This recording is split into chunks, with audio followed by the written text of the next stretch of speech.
Memory is the axis of history, a marvelous thing. It guides us and helps us to remedy for our mistakes of the past. It only takes one moment to forget this lesson, and we make the same mistakes over and over again. Just because we remember the tragedies of humanity, we acknowledge them, and at least try to make sure they never happen again. One of the darkest spots in human history is the Holocaust. This plague of 20th century took 6 million innocent lives just because of who they were. We want to believe that people got lost in a fog of oblivion, and when they woke up, the acknowledgement of their mistakes was stronger than a thunderstrike. The memory of these events had to be passed through generations to our days. Therefore, I went back to my homeland, Riga, where the Holocaust has left an incurable scar, and tried to discover how the memory of the catastrophe can stay alive and the sounds of sirens shall never be silenced. For 50 years, people didn't know anything about, certainly not about Auschwitz, and very little about the Holocaust. It's only since the subjects come into the schools that there's been more awareness, and the government is very, very keen for us to do this in the schools for many reasons, but one of it is of course, racism, and unless people understand what happens in racial discrimination, they don't know how to protect themselves. So I always think it's a way of protecting people in the future, because we don't know what's going to happen. And people need to be aware and need to be vigilant, because, like I said before, it can happen anytime, any place, to anybody. Okay, it happened to me, but it could happen equally to you. You don't know. Такое событие, я считаю, что оно должно остаться не только у евреев, оно именно остаться у всех, потому что на самом деле зверства немцев были направлены не только против евреев. Ведь Прибалтика как такова по идеологии Гитлера существовать не должны были. Так. Ведь такой Латвии, когда задаешь латышам этот вопрос, русские не оккупировали, значит, были бы оккупации немцев. Что вас ждало? Не знают. А вы должны были почитать, между прочим, книгу Майкав, где точно и ясно сказано, никакой Латвии нету. Есть Остланд на территории Прибалтики. Народы местные должны быть использованы для заселения в России. То есть их должны были выслать не так, как русские выслали там, и сколько там тысяч человек, а большинство населения должны были, а здесь должны были заселять немцами. Почему об этом молчат? Вот об этом надо было более широко оповещать, чтобы знали. Это же направлено против всех народов, не только против евреев. И я думаю, что когда они поймут, что немцы хотели делать с ними, то у них было бы другое отношение к Холокосту. One might ask, what is the truth and where to look for it? Nothing screams louder than a place filled with silence that shall never be broken. Riga Ghetto, now a ghetto museum, is a place where 30,000 Jews have fallen victim to the Holocaust.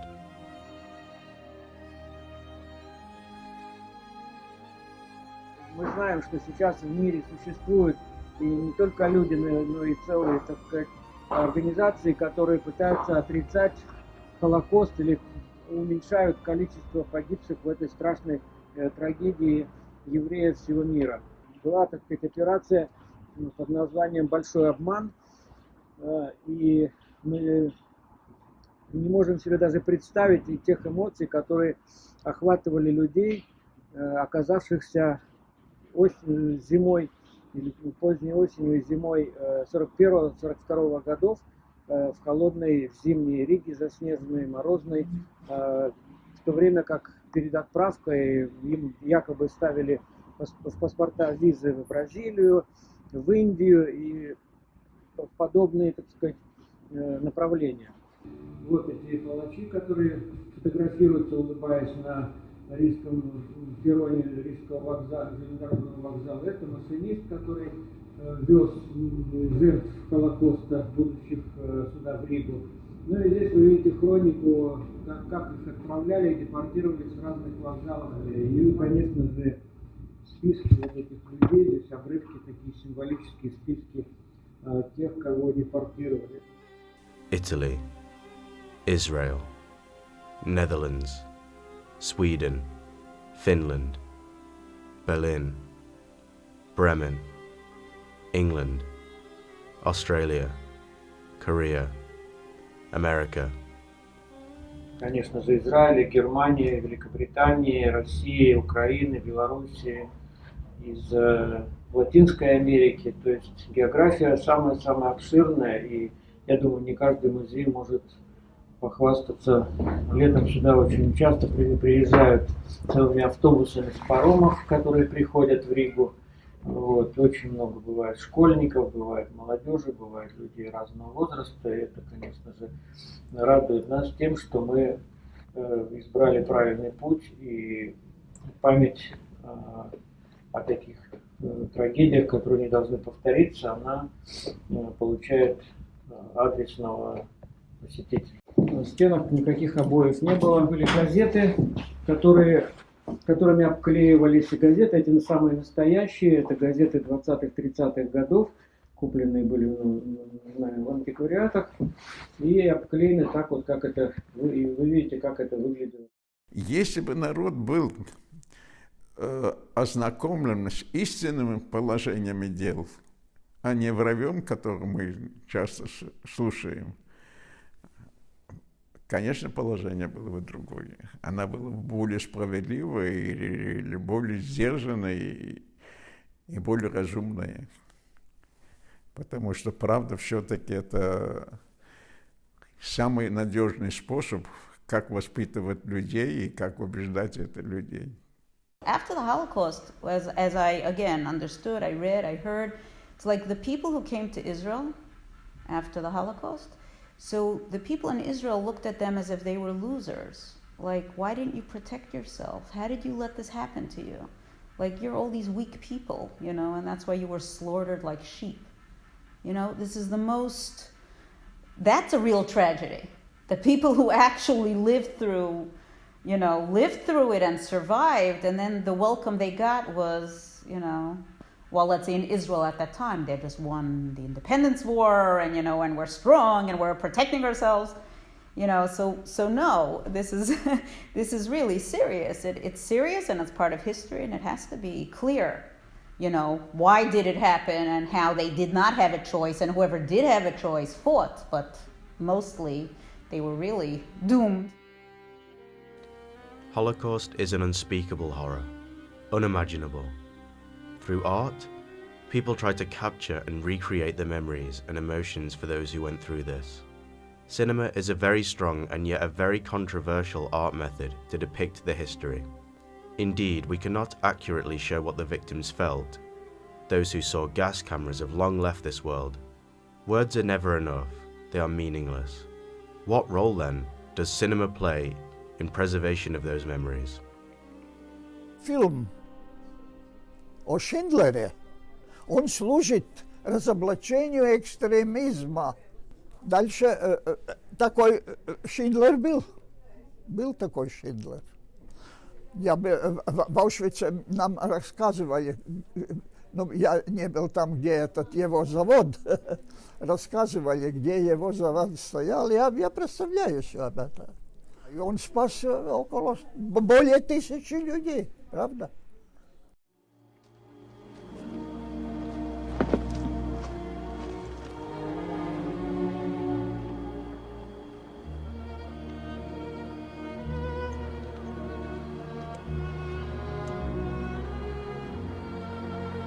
It's Hebrew from the Talmud. It says, whoever saves one life saves the world entire.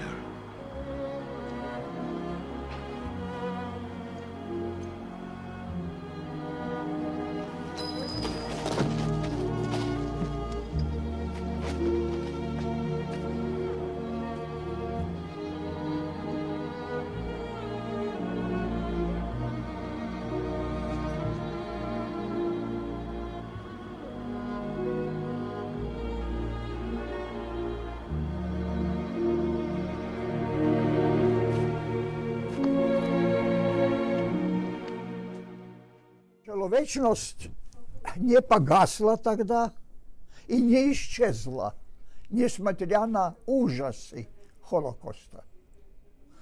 И оставляет этот показ какую-то надежду, что человечество никогда не было мракобесной на 100%. Никогда. Эти местные профашистские и другие криминальные группы, они ускорили, они помогли немцам ускорить этот процесс своим участием. Это очень сложно показать. Тут без всякой фальши надо показать это, как это случилось. Сегодня вот показать эту правоту в полной мере. I guess that's the purpose of the film, to show that even when things are, when you see injustice, don't just talk about it, don't cry about it, do something. And he did what he was able to do, so that was very special. Obviously it was difficult to watch because it was very graphic, and I've read a lot of books on the Holocaust, a lot of that I did do. A lot of stories, a lot of books, and when you actually see it, it's, it becomes all of a sudden real. This is, this really happened. It was really that bad. So obviously it was gory and very, very difficult.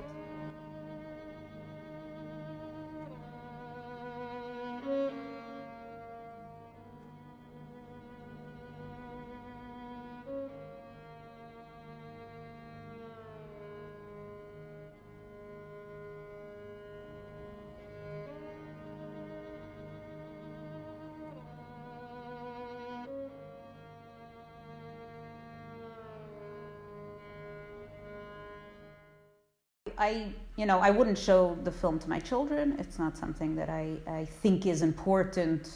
The reason I said I wouldn't show it to my children is because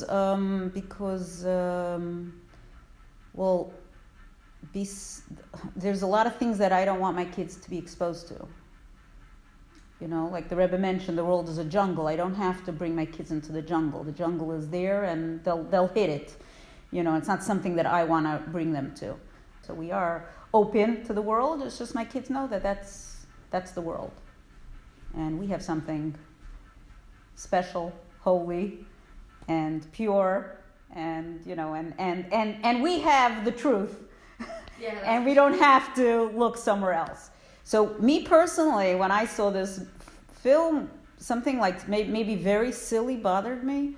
I mean, the guy, he's standing by the window and he's shooting Jews just for fun, right? And then he goes to the toilet, and this is also shown like in full. So I guess maybe the idea was seeing, like, for him, there's no difference. I'm shooting people, I'm going to the toilet. It's like, I do what I want. Like, it's very natural. Everything is very natural. But for me, it was disgusting because, why do I want to see a man going to the toilet? Like, what are you showing me? And like for me, again, because I don't see films. I don't watch television. So I'm not exposed to these things, and I don't want to be exposed to these things. And I had a teacher in school who was a Holocaust survivor. He was a young boy, and he told us his story, how he survived. And he tells a story of he was shopping in the Upper East Side. It was before Shabbos. He wanted to buy a shirt. And he came to the store, and it was already late, and he told the guy, it's getting late. I have to get home before Shabbos, so I'll come back next time, and I'll buy the shirts next time. And the guy said, "You actually keep Shabbos?" And he rolled up his arm and he showed his number. After living through the Holocaust, how could you keep Shabbos? Where was God when the Holocaust was happening? So what did my teacher do? He rolled up his arm and he showed his number, and he said, if you lived through the Holocaust, how could you not keep Shabbos? How could you not believe in God? And that was his message, is yes, we don't understand the tragedy that God allowed to happen, but every person who survived is a walking miracle. And miracle after miracle after miracle of, it could have been, it should have been, but I went here and not there, and that's why I'm alive. And that's the stories that I I like to read, and that's the truth. Whether Jewish or Christian, Hindu or Muslim, we should find the will to remember this tragedy, as it is addressed not just to one nation, but the entire humanity. The choice is ours: cinema, books, museums. Neither of them can show the Holocaust. They can, however, teach about it, when one day there will be nobody else left to tell their stories. In his Oscar acceptance speech, For Life is Beautiful, one of the best films about the Shoah, Robert Benigni says, I would like to dedicate this prize to those, because the subject of my movie, those who are not here, they gave their life in order we can say life is beautiful. No matter how many decades have passed since Shoah, as long as we can still honor and pass these memories, the sacrifice of 6 million lives will not be vain.